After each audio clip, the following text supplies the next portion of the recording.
ئێرە ئستودیۆی تیشک نییە بەڵام ئێوە بینەری بەنامەی لاوانن لە تیشک تیڤ. ئەم کاتەدان باش بینەرانی خۆشەویست لا بەرەبەری بەهارداین و هەوایەکی خۆشە بۆیە ئێمە هاتینە دەرەوە تا بەرنامەی ئەم جارەمان لەم هەوا جوانەی بەهار بێ بەو هیوایکە ئێوە شتا کۆتایی بەنامە لەگەڵمان بمێنن. سڵاو بینەرانی خۆشەویستی بەرنامەی لاوان، ئەم جارە بە ستایلێکی نوێەوە لە بەرەبەری نەورۆز و سەری ساڵی نوێی کوردی بووینەوە بە میوانی ماڵەکانتان. بینەرانی خۆشەویست ئاگدارتان دەکەینەوە کە لە بەرنمەکانی داهاتووماندا بڕگەی تایبەت بە چوارشەمە سووری نەورۆز و سیازدە بەدەرمان بۆ ئێوەی خۆشەویست دەبێ. خۆشەویستانم ئەم حوتویە راپۆرتێکمان دەبێت سەبارەت بە ڕێکخراوی جیهانی لاوانی سۆسیالیست و هەروەها دیدارێکی هونەریشمان هەیە لەگەڵ هونەرمەندێکی لاو. ئێستاش پێکەوە دەڕۆین کلیپی خانمێکی گۆرانی بێژ دەبینین بە ناوی سۆما عەزیزی کە یەکەم بەرهەمیەتی و پێشکەشی بەنامەی لاوانی کردووە. ئێمەش دەستخۆشی لێ دەکەین و هیوای سەرکەوتن و بەردەوامی بۆ ئەم خانمە فەرمون بڕۆین پێکەوە ببینیم.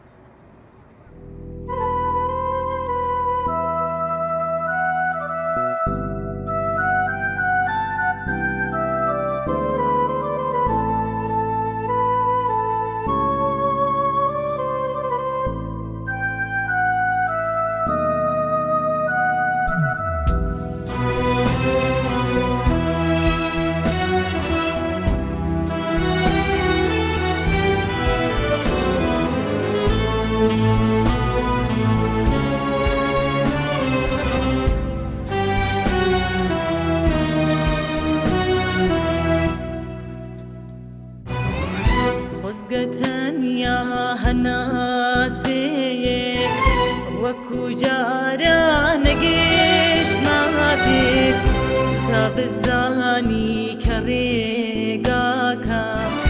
بونی غریبی توی لیدید و نزانی اوا کروی با آسانی برایا تشکوی دورید اوان دیدید یادکان می گردایا لحلایک بزارکم هنوی تو دیتا برگم لبردورید کس نبینم ببی آگاه هنگوانم لحلایک بزارکم هنوی تو دیتا برگم لبردورید کس نبینم ببی آگاه هنگوانم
نۆی ڕەشەمەی 1392 هەتاوی سیەمین کۆنگرەی لاوانی ئینتەرناسیۆنال سوسیالیست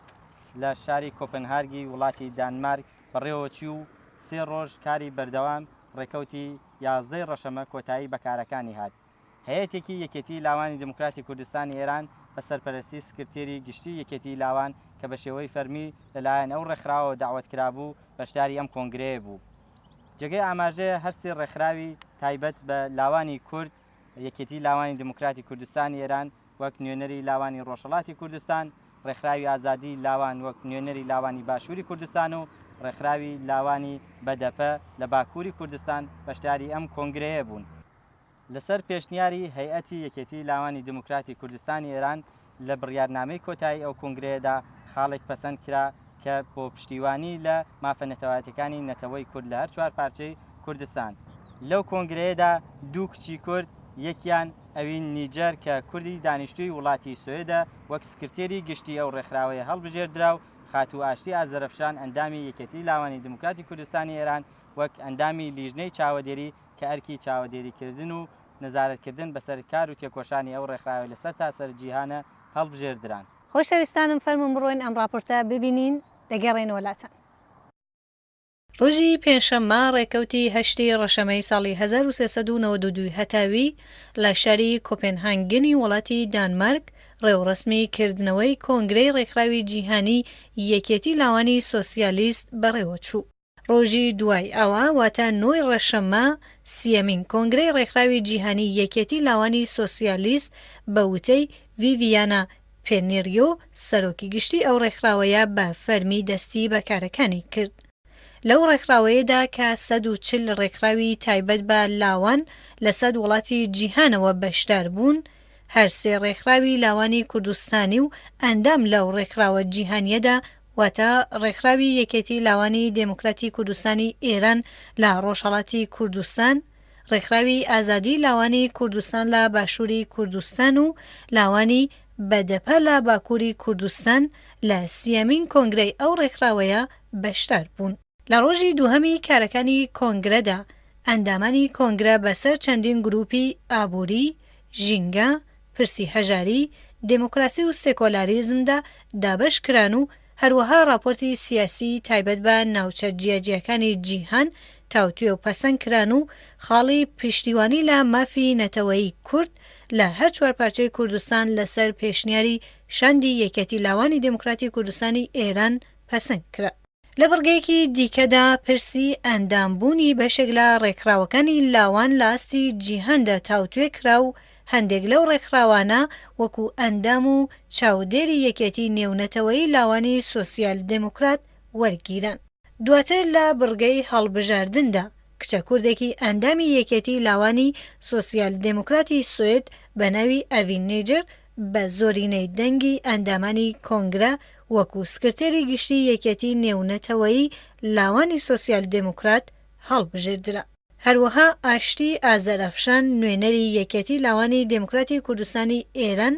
لە یەکێتی نێونەتەوەی لاوانی سۆسیال دموکرات وەکو ئەندامی دەستەی چاودێری یەکێتی نێونەتەوەی لاوانی سۆسیال دموکرات کە لە 5 کەس پێک دێت هەڵبژێردرا. پاشان مۆگەنس لیکۆتۆف سەرۆکی پارلەمانی دانمارک چەند وتەیەکی پێشکەش کرد و دواتر لەلایەن کۆمیسیۆنی داراییەوە راپۆرتی ماڵی ساڵی 2013 زاینی پێشکەش کرا. لە بڕگەیەکی دیکەی کۆنگرەی لاوانی سۆسیال دموکراتدا وتاری سەرۆکی پێشووی ئەو ڕێکخراوەیە لەلایەن خاتوو ڤیڤیانە پێشکەش کرا. لە ڕۆژی کۆتایی کۆنگرەدا سەرجەم ڕێکخراوەکانی ئەندام بەسەر چەندین کۆمیتەی تایبەت دابەش کران و ڕێکخراوی یەکێتی لاوانی دموکراتی کوردستانی ئێران سەر بە کۆمیتەی ڕۆژهەڵاتی ناوەڕاست دانرا. لە دوایین بەشی کارەکانی کۆنگرە دەستەی بەڕێوەبەری و لێژنەی چاودێری یەکەم کۆبوونەوەی سیەمین کۆنگرەی ڕێکخراوی جیهانی یەکێتی لاوانی سۆسیالیست پێک هات و پلانی کاری شەشمانگی داهاتویان دیاری کرد و وەک گەڵاڵەی فەرمی تۆمار کرا. سەرنجام کۆنگرە دوای 3 ڕۆژکاری بەردەوام لە ڕێکەوتی 11 ڕەشەمەی 1392 هەتاوی کۆتایی بە کارەکانی هێنا.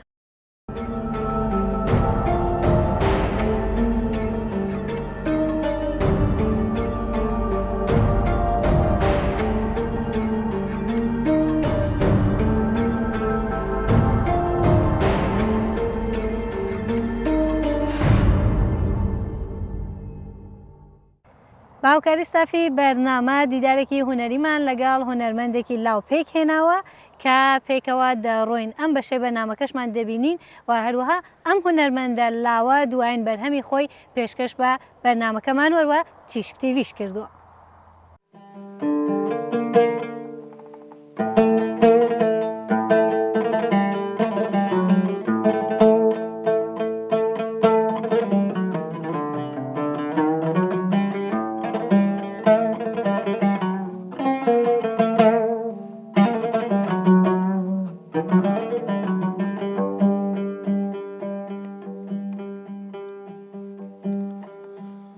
خۆم لە خۆما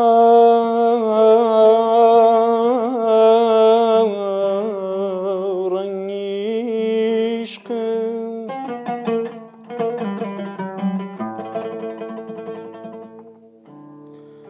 خۆم لە خۆما ڕەنگی عشقم تێکەڵاوی خوێنمە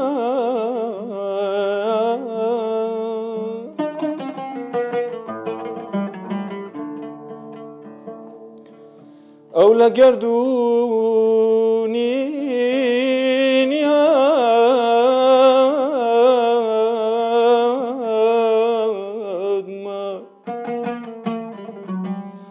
ئەو لە گەردوونی نیهادمە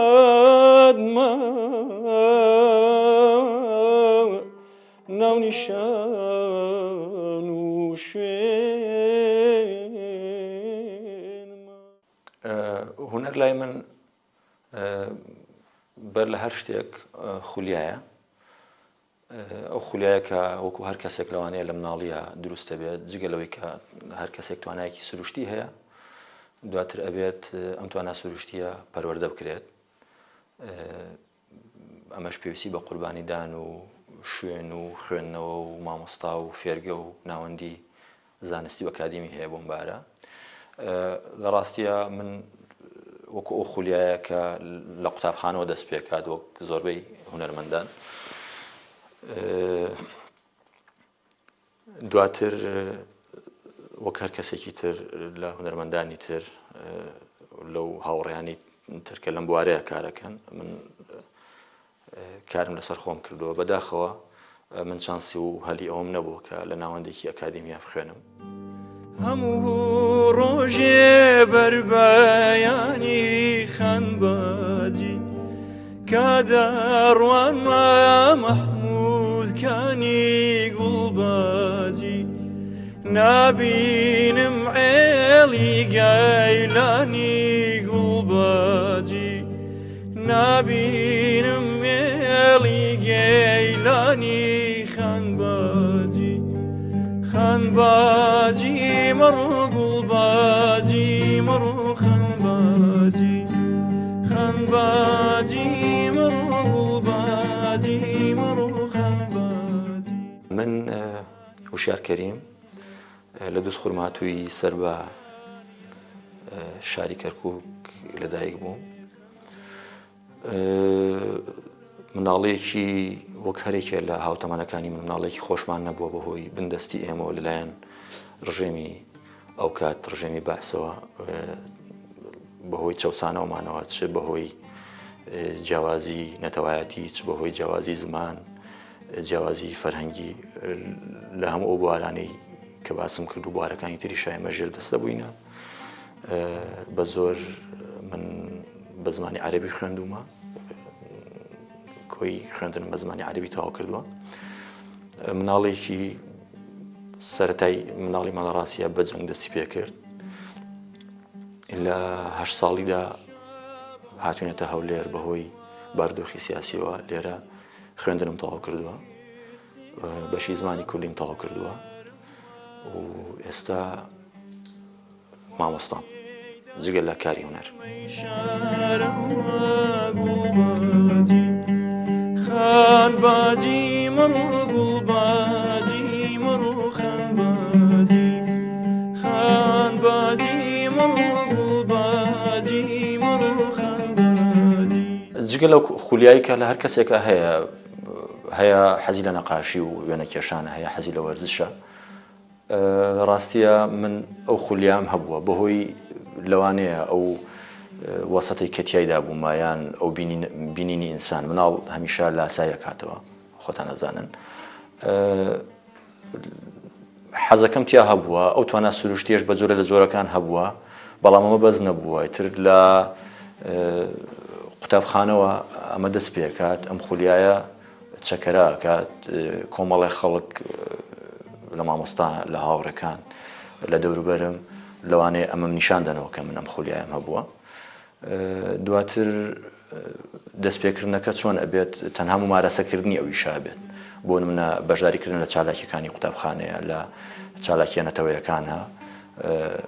بەشداری ئەم خولیایە وردەوردە دەرەکەوێت کە دەرەکەوێت لە ئەنجامی ئەم بەشداریکردانە ئینسان تموح و ویستی زیاتر ئەبێت ئەمەش ئینسان پەلکێشەکە وەکو ئەمە منیشی وا لێ کردو ئینسان پەلکێشەکە بۆی کە بە دوای زیاتر بزانێت بە دوای ئەوە بگەڕێکە زیاتر فێر بێت بەو جۆرەیتر من هاتمە ناو دنیای موسیقاوە بەڕاستی و لە ئێستاە لە سەرەتای ڕێگاکەیان منە کەسام ڕۆژێ هەیژی ناژی منە کەسام ڕۆژێ هەیژی ناژی ژیانی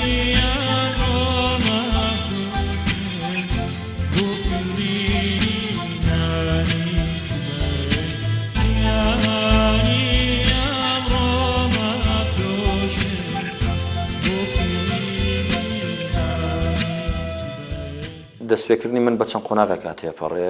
ئەتوانین وا دەست پێ بکەین وەکو گۆرانی وتن و بەشداریکردن لەو کایانە وەکو موزیک بە شێوێکی ئەکادمیان بە شێوێکی علمی هەوڵ بوون ئەوانەی کە لە قۆناغی ناوەندی و ئامادەیا بوومە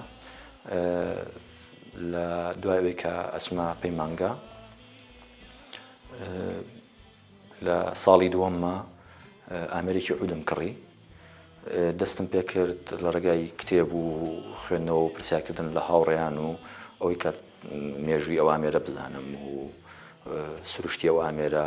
چۆن دروست بووە چۆن دەژەندرێت چۆن دەتوانم فێری بم لێەوە خەریکی عود بووم تا ئەو ئەندازەی کە ئێستا ئیزانم دواتر دوای ئەوە توانیم کە بتوانم لەسەر شانۆ موزیک بژانم و ئەمەش بەلامەوە گرنگ بوو چونکە هەمیشە ببوورن ئەوەم دەزانی کە دەنگ بە تەنها بەز نییە لە ڕاستیە دەنگ خۆی ئامێرێکە ئینسان ئەگەر بێت و بە تیۆری موزیک بخوێنێت و موزیک بزانێت توانێت ئەو دەنگە جوان بەکار بێنێت جگەر لە ئەمە وەکو کاری دەنگبێژی وەکو ئامێر بیژانێت لەبەرەوەی ئەو تەکنیکانەی لە ئامێرێکدا دەکرێت لە گەروشدا دەکرێت ئیتر دەست بە موزیکژەنی وەکو عودژەنێک لە کۆنسرتەکانە لەگە گروپەکان و لە تەلەڤیزیۆنەکان و لە بۆنەکانە لەگەڵ هاوڕانی تری مۆسیقیمان لە شارە جیاوازەکانی کوردستان بەشدار بوومە لە چەند تەلەڤیزیۆنی ئاسمانی و ناوخۆیی و لە چەند شار و فستیڤاڵ و کۆڕ و کۆڕە شێعری و ئەمانەیە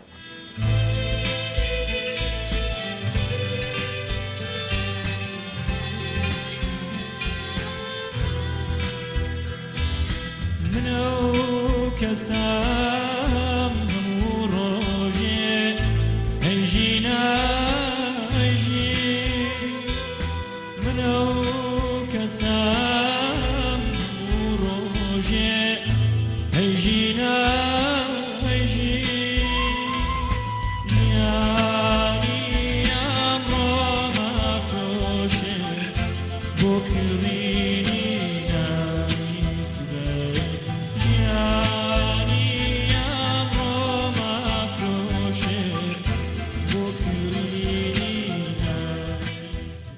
لەلایەن کاری دانانەوە لە ڕاستیە من ئێستا لە سەرەتای ڕێگاکەیەم بەڵام دواتر قۆناغێکی تر دێتە ژیانی منەوە کە وەکو مامۆسەدا ئەمەزرێم لە بۆ یەکەم جار لە کۆتایی ساڵی 2006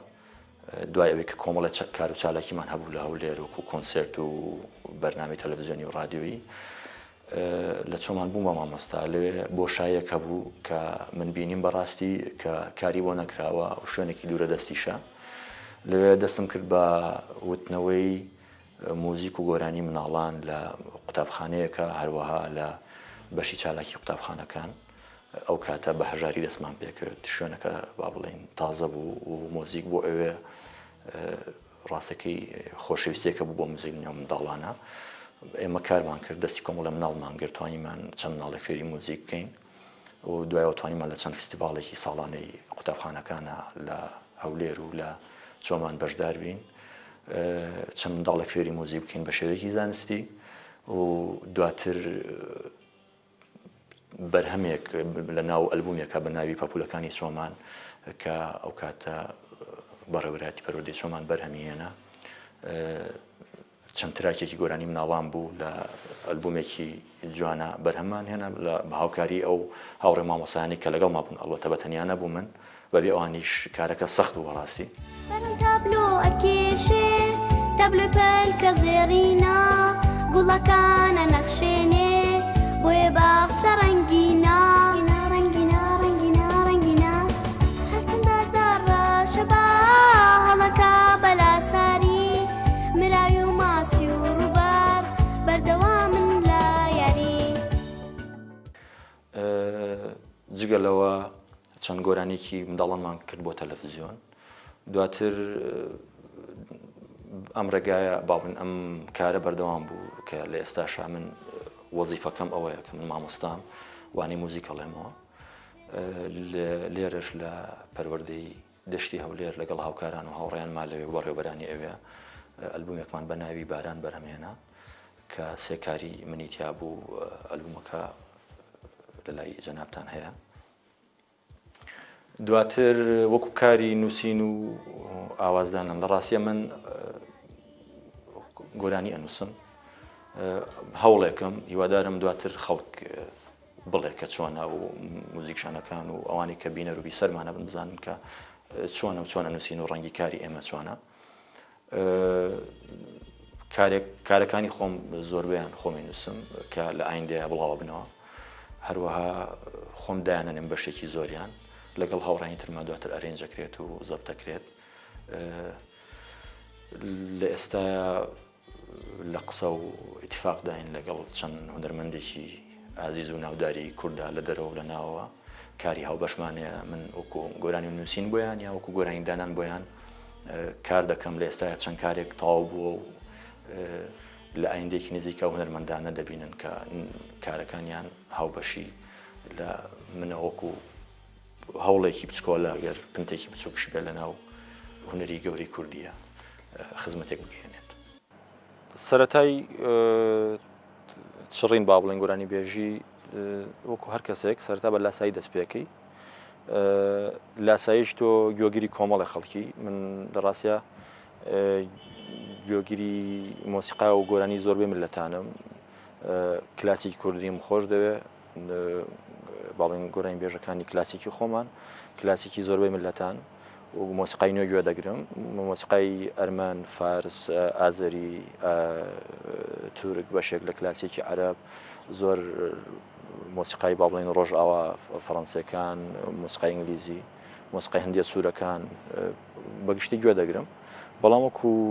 چڕین وەکو کوردیانە چۆن بخوێنین وەک هەر کەسێکی تر لە هاوڕێیانی ترم ئەوانەی کە هونەرمەندانی کە لە ئێستا لە کای هونەریە چالاکن و کاریان هەیە بەلاسایکردنەوەی کەڵە هونەرمەندانی کورد دەستم پێکرد چ کلاسیک چ هونەرمەندەکانی کە هەوڵی باشیان داوە لە مەجای پۆپا لە سەردەمی بڵێن دەیەکانی ڕابردووە لە سەدەی ڕابردوودا دواتر ئەم لاساییە و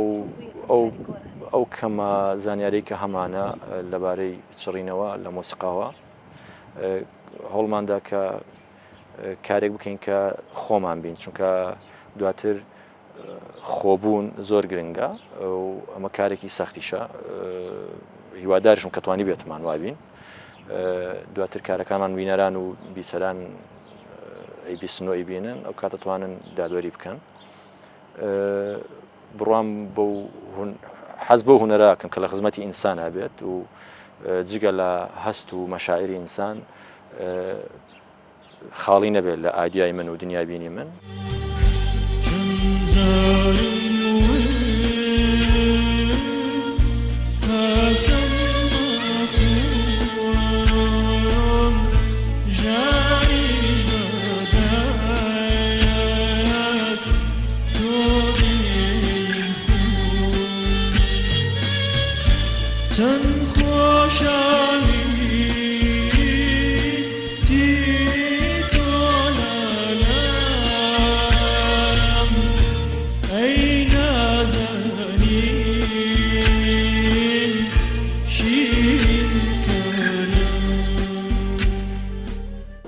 یەکەم کاری من گۆرانی کوچەیە کە بەرهەمەکە ئەوێتە بەرهەمی ئەم ساڵ بە سپۆنسەری کارگەی کوردی سوپاسیانەکەم و بە هاوکاری کۆمەڵێ موزیکژەن و کادر و کۆمەڵێ هاوڕێ و توانای هونەری ئەم گۆرانیە بەرەم هات گۆرانەکە ئاواز و هۆنراوەی منە و کۆمەڵێ موزیکژەنی ئازیز کاریان تیا کردووە گۆرانێکی عاشقانەی ئینسانیە کوچە میتافۆڕێکە یاخود وەکو سمبولێکە کە بەکارمان هێناوە کوچە کوچێکی واقعی نیە بەڵکو کوچە ڕەمزێکە بۆ زەمن و شوێنێک کە ئێمە تێیدا دەژین و لە دەرەوەی ئیرادەی ئێمە محکومین بەو زەمن و شوێنەکە تێدا لەدایک بووین و تێیدا دەژین چیرۆکی ئینسان دەگێڕێتەوە گەڵی تو لە ڕێیەکی لە شەختەیە تەزیون هەرێ ڕۆم تا بگەم بە دەرگەی دڵی بەهارێ هەرێ ڕۆم تا بگەم بە دەرگەی دڵی بەهارێ کەچی هەرمارگە جاڕە و شکستم لێ بارێ شکستم لێ بارێ کەچی هەرمارگە لە کۆتاییە سپاس بۆ ستافی پرۆگرامی لاوان دەستی ماندوو بوونتان دەکوشم سپاس بۆ هەموو بینەرانی تەلەڤیزیۆنەکەتان و بەرنامەکەتان سپاس بۆ هەموو کوردستانانی خۆشەویست و هەموو بینەرانی کە بە دیارمانەوە دانیشتن و کاتی خۆیان پێبەخشین کوردستانی شەر ئاوادان بێت پەنجەرەی تەماشای بێتینی تارزە بردو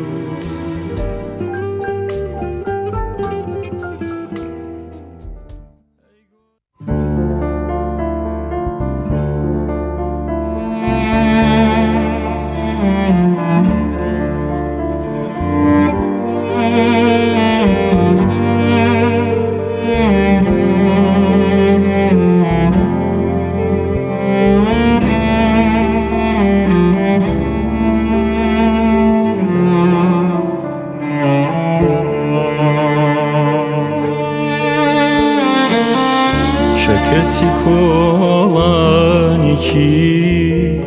هێشتا هەتاو نەدیم گەڵی تو لە ڕێیەکی لە شەختەیە تەزیم هەرێ ڕۆم تا بگەم بە دەرگەی دڵی بەهارێ هەرێ ڕۆم تا بگەم بە دەرگەی دڵی بەهارێ کەچی هەرمارگە جاڕە و شکستم لێ بارێ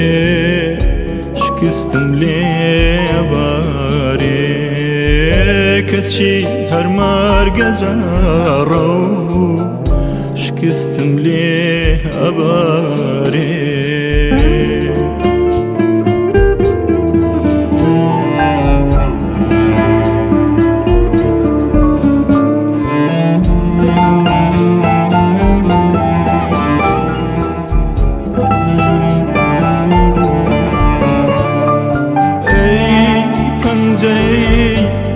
تەماشای بێتینی تارزە بردو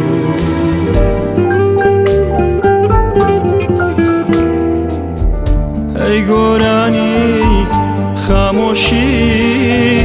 هیوای لە مێژە مردو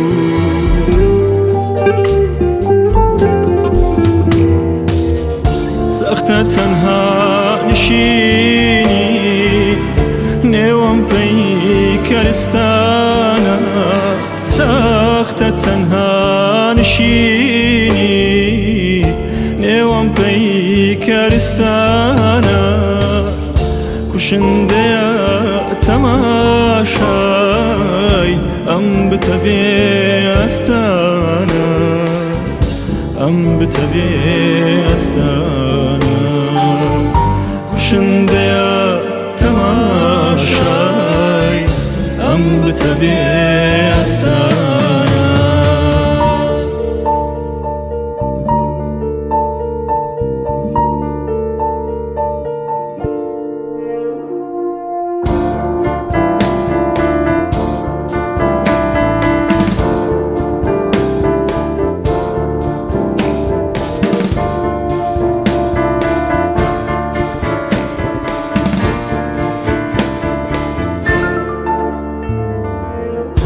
تاریکی چۆن ڕۆکات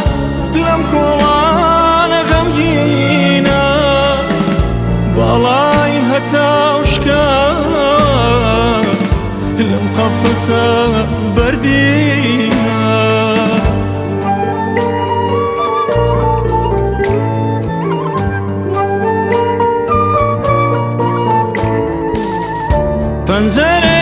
پەنجەرەیەکیش بەڕووی خۆراوەڵا نابێ باڵندەی هیچ ئومێدێ بۆ ئێرە پەیدا نابێ تاوتۆرە لە ئاسمان خەنجەریاخی لە کالە پەنجەرە پەس لە سۆ مۆملەکێ گوڵ لە گوڵدا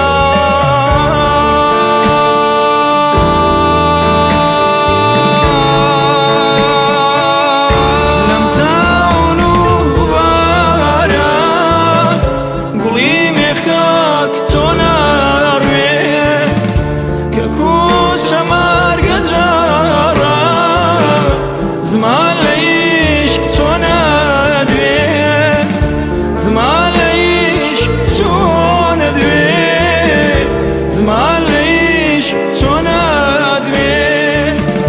زمان لە عیشق چۆن ئەدوێ زمان لە عیشق چۆن ئەدوێ زمان لە عیشق چۆن ئەدوێ زمان لە عیشق چۆن ئەدوێ زمان لە عیشق چۆن ئەدوێ.